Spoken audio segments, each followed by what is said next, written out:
Avant de commencer à effectuer l'élévation des murs de demi-briques, autrement appelé murs de Paneres que vous voyez ici, on a d'abord essayé de tracer les lignes. À travers les lignes en question qui nous a permis que nous puissions avoir les rendements ici. Quand on a tracé les lignes, après avoir tracé les lignes, on a procédé par l'installation des ficelles. Quand on parle de ficelles, c'est le fil qu'on met pour adroitir le mur. C'est grâce aux ficelles en question que les techniciens, quand ils effectuent l'élévation du mur, ils suivent les ficelles en question. Une fois terminé à ficeler aux alentours, c'est là où maintenant on a procédé par le malaxage des mortiers et on a commencé à élever les murs. On a songé d'espacer le poteau proche. Le poteau là où il y a des fers à béton, là c'est là où il y a des poteaux pour solidifier notre ouvrage. Si vous regardez ici, vous allez voir le technicien, il est en train d'effectuer l'élévation du mur. À savoir que le technicien en question a été formé par moi pendant plusieurs mois. Pendant plusieurs mois. Aujourd'hui, voilà les rendements de travail qu'il est en train de faire. Vous devez savoir que quand vous effectuez les travaux de l'élévation du mur de Paneres, autrement appelé mur de demi-brique, il y a des règles à suivre. La norme que vous allez utiliser pour l'élévation du mur d'une brique, ce n'est pas la même norme que vous allez utiliser pour l'élévation du mur de galandage.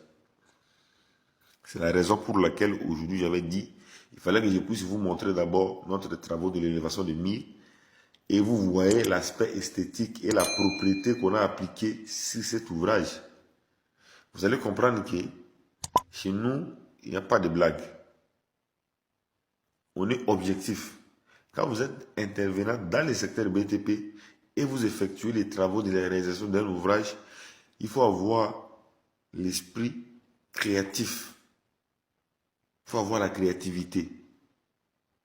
N'entendez pas seulement que l'ingénieur puisse apporter des innovations, puisse apporter des solutions sur chantier, mais il est important à tous les intervenants dans le secteur et surtout les intervenants qui sont sur chantier pour l'instant, d'intervenir dans d'autres soucis.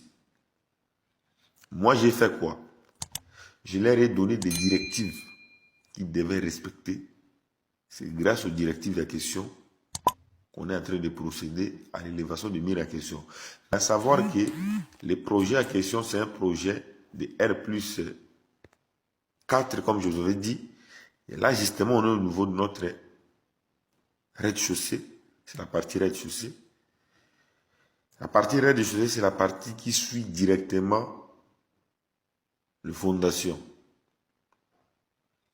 C'est grâce au rez-de-chaussée en question qu'on a songé d'effectuer d'abord l'élévation des murs, couler la dalle au niveau des rez-de-chaussée. Une fois terminé à couler la dalle au niveau des rez-de-chaussée, on va garder nos matériaux et matériels dedans. Cela veut dire les objets. On va garder dedans. Et maintenant, on va procéder par la continuité de l'élévation du mur. Le projet, c'est un projet de R+4. On a utilisé système poteau-poutre. Mais au niveau des rez-de-chaussée, on a dit non. Si on effectue d'abord système poteau-poutre jusqu'à la finalité, pour pouvoir remplir le vide, on aura des problèmes pour protéger nos matériaux et nos matériels des chantiers. C'est la raison pour laquelle j'avais dit non. Effectuons d'abord l'élévation du mur au niveau des rez-de-chaussée, couler la dalle. Et après, on va maintenant continuer le système poteau-poutre au-dessus de notre rez-de-chaussée. C'est la raison pour laquelle je voulais vous montrer l'interface de notre bâtiment pour que vous voyez la méthodologie que nous appliquons pour l'élévation des murs, des blocs ciment, autrement appelé le mur d'agglo, que nous utilisons plutôt ici, pour que vous sachiez plusieurs choses. Il est important toujours de regarder la vidéo du début jusqu'à la fin pour pouvoir comprendre l'intégralité et comprendre le message qui est là-dessus. Aujourd'hui, beaucoup de gens sont en train d'effectuer ce qu'on appelle l'élévation de mur, Ils n'ont pas bien malaxé les mortiers. Ils n'ont pas bien ficelé pour aligner les murs. Les espacements des poteaux n'est pas bien respecté. Vous devez savoir que le mur des demi-briques, autrement appelé mur de Paneres, nécessite des études minutieuses pour l'utiliser. Ce n'est pas comme d'autres murs que vous faites vos élévations, même si vous ne respectez pas l'alignement des poteaux, il n'y a pas de problème.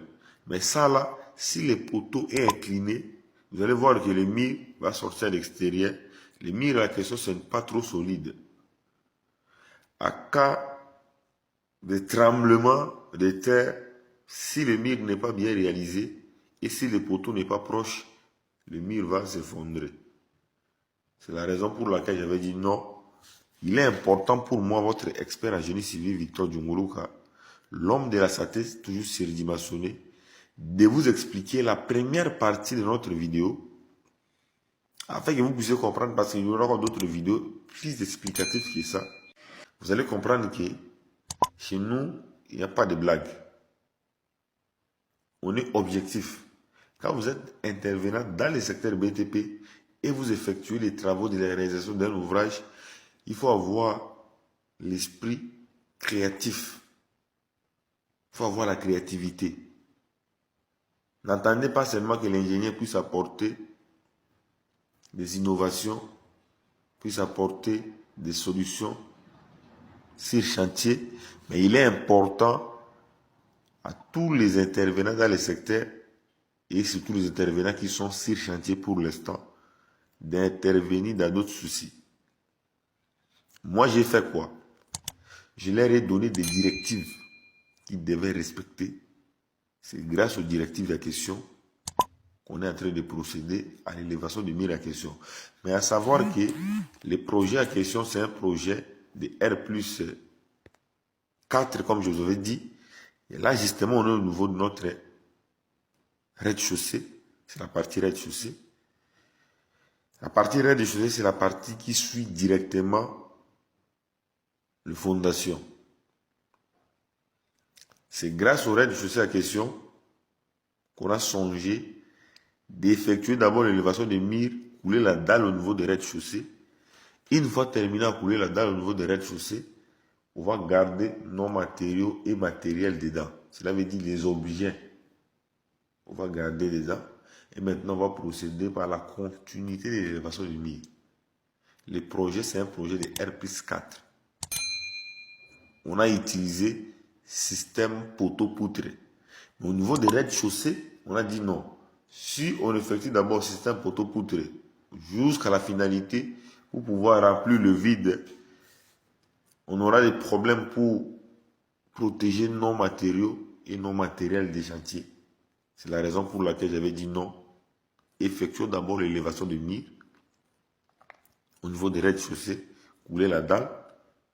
Et après, on va maintenant continuer le système poteau-poutre au-dessus de notre rez-de-chaussée. Si vous voulez vraiment maîtriser les logiciels d'architecture comme Archicad, AutoCAD, Revit, SketchUp, cliquez les liens qui se trouvent au premier commentaire. Rejoignez ma chaîne YouTube pour participer à une série de formations purement gratuites.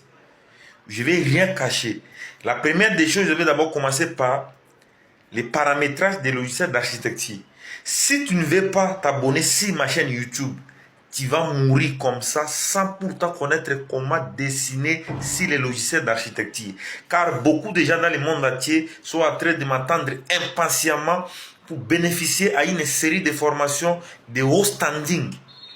Va t'abonner. Les liens, ça se trouve au premier commentaire. Si tu refuses, c'est ton problème. Moi, j'ai déjà l'intelligence dans ma tête, c'est fini.